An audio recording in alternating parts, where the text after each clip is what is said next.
Bonjour, bienvenue dans le MOOC Structure en architecture.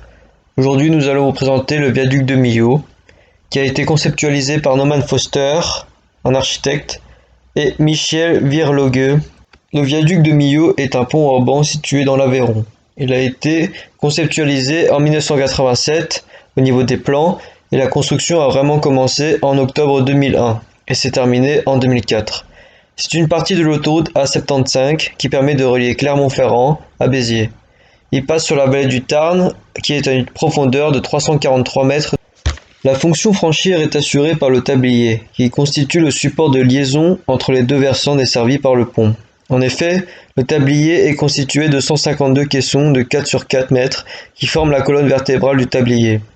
Des panneaux latéraux formés de barres métalliques en triangle permettent de répartir les forces sur l'ensemble de la structure pour pas qu'il y ait de concentration. La fonction portée est formée par différents éléments. Tout d'abord, le plus évident, qui est représenté par la pile en béton de forme creuse. Celui-ci retient le poids de la structure de façon verticale et ponctuelle et assure la stabilité du tablier.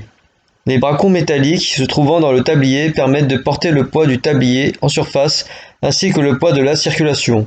Enfin, les haubans permettent de soutenir le tablier sur la longueur et éviter qu'il y ait des parties du tablier moins portées que d'autres.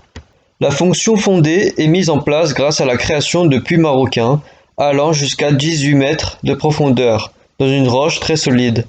En plus de cela, est ajoutée une semelle de fondation pour consolider les fondations à la base de chaque pile.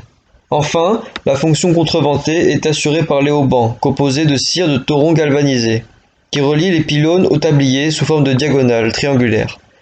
Le triangle est aussi utilisé dans le tablier par sa forme pour avoir une moins forte résistance au vent. Enfin, les pylônes forment un V inversé permettant à la structure de résister au vent latéral. Merci pour votre écoute.